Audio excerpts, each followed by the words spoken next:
This week we're going to be talking about exploratory analysis, and we're going to start off with graphing.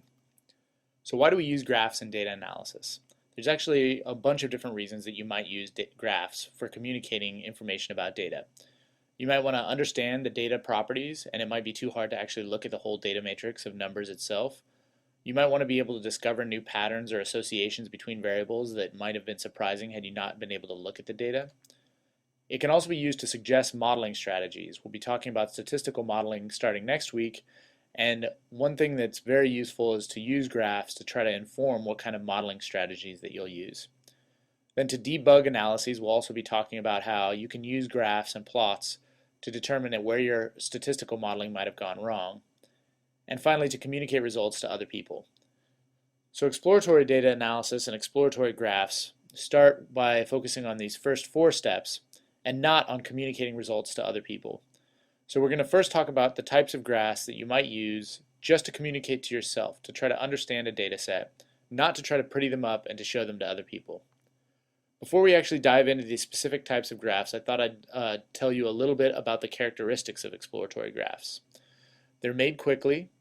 The goal is to actually explore the data as fast as you can without having to spend time prettying up the graphs and making them perfect. You can think of it as a rough draft graph for your later final analysis.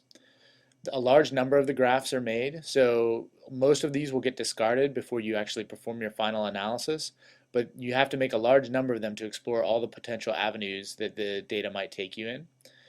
And then the goal is for personal understanding, not necessarily for communicating to other people. So if you don't need color or different sized points to be able to communicate to yourself, you don't necessarily have to do that in your exploratory graph. Color and size are primarily used for information communication to yourself rather than to make things aesthetically pleasing so that they'll be easy on the eye when people look at your data analysis. I'm going to start off with a little bit of background before we dive into very specific types of graphs. And so I'm going to talk about a little bit of theory and experimentation that has been done in the graphical display of data. So the first thing that I thought I'd talk about is the ways that you can display a comparison between 2 quantitative measurements. So here are 9 different ways that you could actually display them. So for example, you could, if you had 2 measurements, you could say they were 8 and 4, you could put them on a common scale like this, and then it's relatively easy to be able to tell which one is bigger than the other. You could also plot them but on different scales or on scales that aren't aligned to each other. You could make 2 different lines of different lengths and compare them. Or you could create, say, 2 different angles that were proportional to the 2 data points, or 2 circles of different areas. You could also do things more complicated like volume of shapes, curvature, or shading. Depending on the type of task that you're doing for your analysis, some of these ways of encoding information might be easier or harder for people to understand. And in fact, people have done experiments to try to determine what are the easiest ways to communicate information and what are the most effective ways to communicate information in graphical displays. So I'm going to tell you about a couple of those experiments and then summarize some of the key ideas you should think about when creating your graphs. So first of all, if you're going to be making comparisons between quantitative measurements, here's an experiment that tells you a little bit about how those measurements and how those quantitative displays should be arranged. So these are 5 types of graphs, and they were shown to 55 people in this experiment in the paper that I've linked to here. And they were asked to compare the measurements for each of the 2 dots in each plot. So compare the value for this bar to this bar, then compare the value of the length of this bar to the length of this bar. The same thing here, these 2 dots represent the 2 values being compared. These 2 dots represent the 2 values being compared, this box versus that box, and so forth. So in each case, the goal is to try to compare which value is larger, and in some cases, the values are easier to distinguish than in others. So we're going to be talking about this in just a minute, but if the 2 values are right next to each other and encoded as lengths, they're very easy to distinguish. On the other hand, if the 2 values are encoded on different scales and not right next to each other, they might be harder to distinguish. So here are the results of the analysis that they performed when they did the experiment. So what you see here are the different types of graphs, so type 1 through type 5, and in each case the goal was again to compare the values that were indicated by the dots. On the x-axis is actually the value of the error that they achieved, and the dot is the actual mean error, and then the two bars are the confidence intervals for that error. We'll be talking about confidence intervals a lot next week. But what you can see is that the one with the smallest amount of error was when the two bars were displayed right next to each other and they were compared on a common scale. And it got more difficult as the tasks moved from left to right.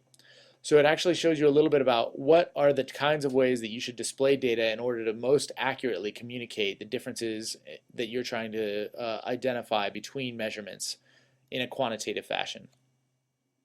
Another experiment that they performed, and this is the experiment that caused, I think, a lot of people to not like pie charts. So you'll often hear that statisticians don't like to use pie charts, or they'll rail against pie charts in their discussions. And the reason was largely because of this experiment. So in this experiment, there were 5 different data points, and they were quantified either as an angle. So the goal here is to compare the angle of B to the angle of A to see which one is larger, versus just comparing the lengths, A versus B versus C, and so forth. And so again, they performed a similar experiment where they showed these graphs to people and they asked them to make different comparisons. And then they showed the error rate for the 2 different kinds of comparisons. And so in the case of position, using position or one of those bar charts, the error rate was very low, whereas when you were using an angle, the error rate was much higher. And so that's because there's actually psychological and neurological reasons why it's easier for people to make comparisons on lengths rather than areas or angles. They actually did further experiments. I'm not going to talk too deeply about this, but you can take a look at this paper if you want to learn a lot more. And they basically showed that using positions on common axes or non-aligned axes are still much better than using measurements of length, angle, slope, or the area of circles or the area of blobs. And so basically what this is suggesting is that when possible, when you're trying to perform graphical displays of data, you should try to use position as opposed to length, and then definitely not the circle area or blob area or angle of the graphs as a way of comparing quantitative information. So just to summarize some ideas, this is of course a really brief summary of what is an incredibly large area of research into the graphical display of data. And the summary would be use common scales when possible. So try to make your plots so that if you're comparing lengths or if you're comparing positions, they should be on a common scale. And when possible, use position comparisons. Again, as I've said before, pie charts aren't necessarily the statistician's best friend because angle comparisons are frequently hard to interpret, so they should only be used sparingly. We didn't discuss too much about this in the experimental results I just showed you, but 3D bar charts and comparisons of volume are actually much harder to perform than some of the other tasks, and so should also be avoided whenever possible. So I'm going to give you a couple of examples of the different kinds of plots that you might make and what they might be useful for. And I'm going to use this American Community Survey data that we've actually used in a previous quiz for making these plots and for showing you the different kinds of comparisons that we can do. So first I'm going to just read the data into R using this command here. Alternatively, if you had the ss06 pid.csv somewhere else, you would have to change the path to be able to load the file in. So the first type of plot that we're going to be talking about is called a box plot. And so a box plot is a type of plot that you would use for a quantitative variable, and its goal is to try to give you an idea about what the distribution of the data looks like. So what you see here is the command that you would use to create this plot. You would type box plot and then pass it a quantitative variable. I've also changed the color to be blue so that the plot is a little bit easier to see, but this isn't necessary to make the plot. So what you see here is the box plot of the ages for this study that we're looking at. And so what you can see is that there are several different values that are encoded in this box plot. The thick line in the middle of the box plot is the median. So that is a measure of the center of the distribution. And in this case, it's just under 40. You also see the 75th percentile and the 25th percentile of the data as the upper and lower bounds of the box. And then what you see are some whiskers. These are called whiskers. And then up at the top, it's the value that's 1.5 times the 75th percentile. And here it's the 25th percentile, 1.5 times lower. And so if there were actually values that were either larger or smaller than that, you would actually see those values sort of as dots represented above and below the whiskers. So what is this plot good for? It gives you an idea of the distribution of the data. You can see, first of all, if the data have really large number of values spread out, or you can see if it's very compact distribution. You also can see that if the distribution is symmetric or not by where this black line falls in the box.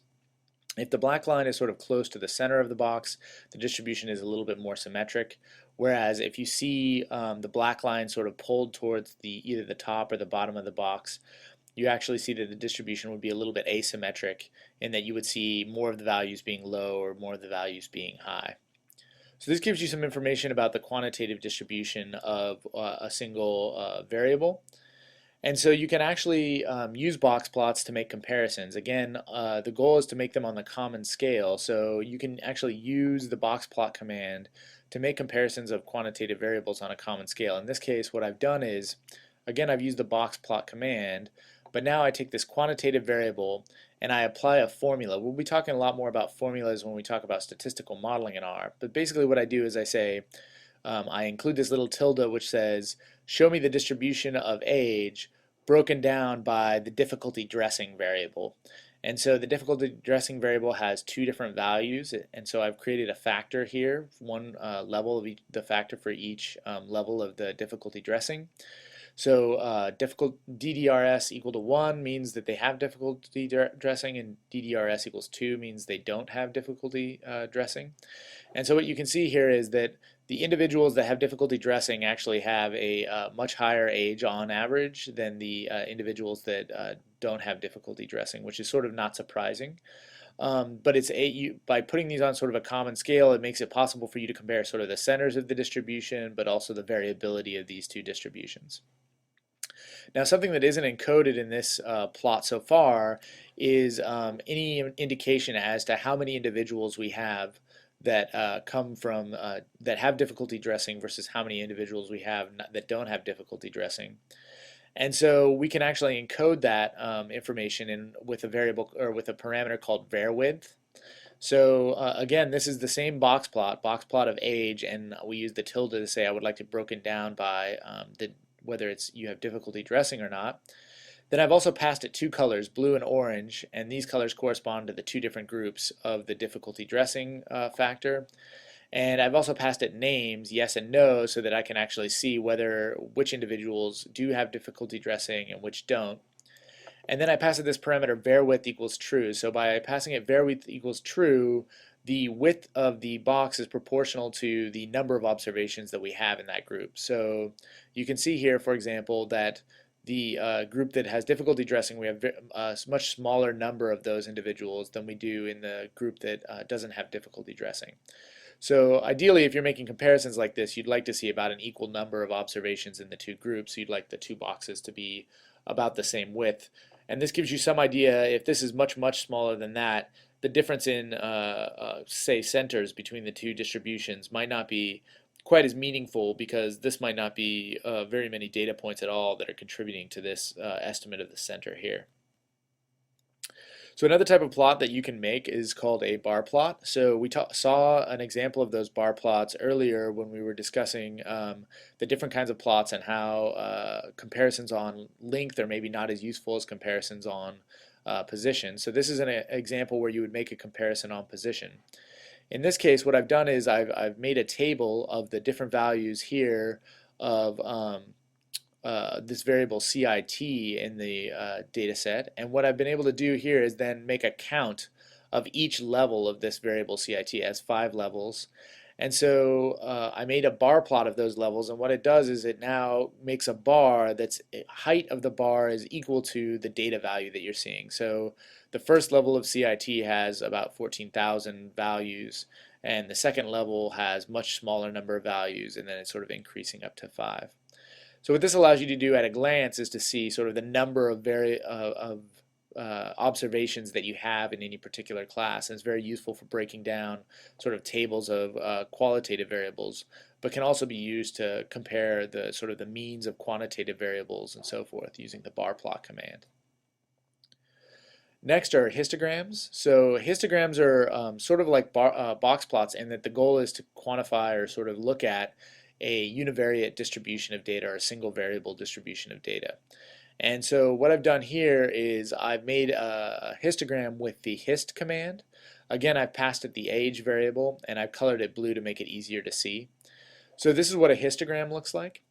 So what a histogram is a little bit different than a bar plot. What it does is it says, okay, I'm going to look at how many values in the data set of age do I see between 0 and say, this looks like about 4. So in the data set, I see about 1,200 values, a little over 1,200 values that are between 0 and 4. Then it goes and it looks between 4 and 8 and so forth, and it looks and sees how many values there are there, and you can see sort of that there's not quite 1,200 values between 4 and 8. And it goes on and on like this.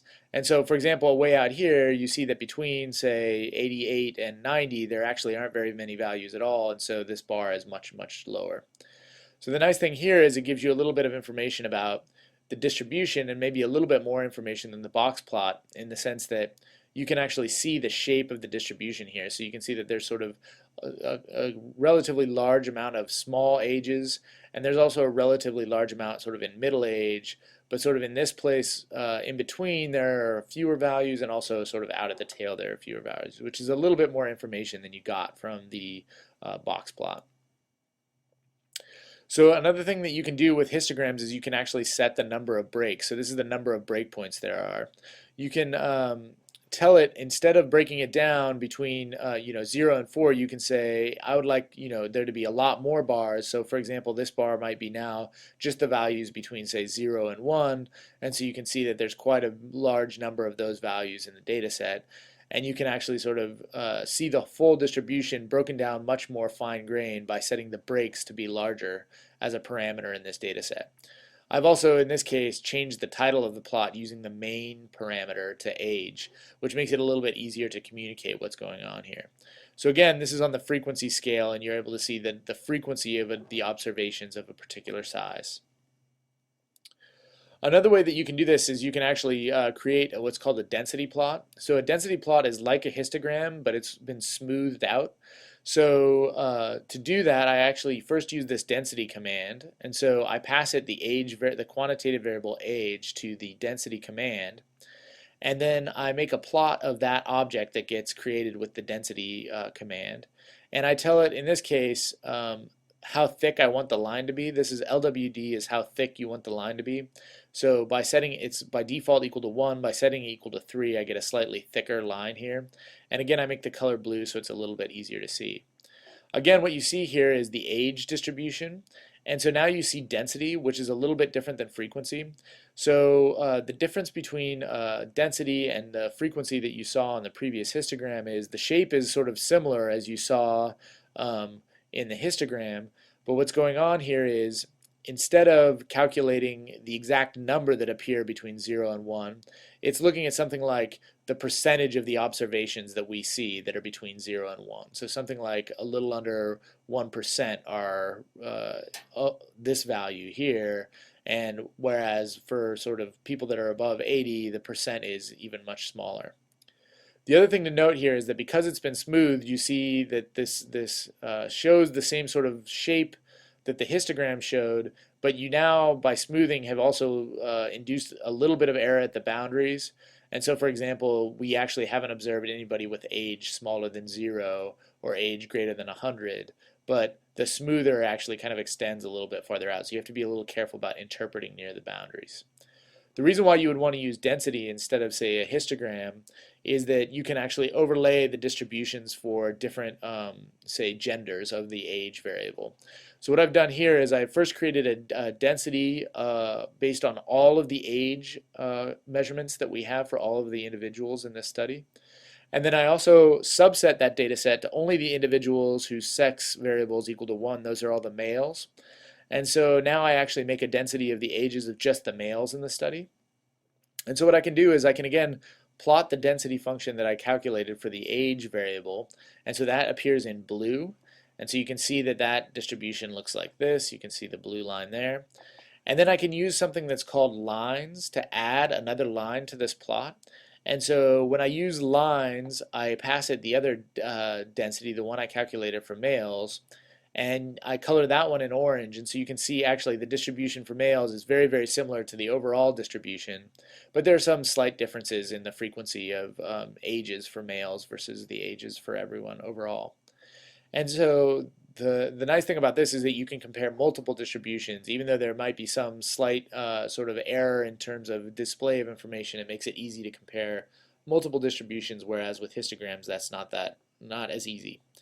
So those are some very basic univariate plots that we'll be talking about. And in the next lecture, we'll cover some more complicated plots.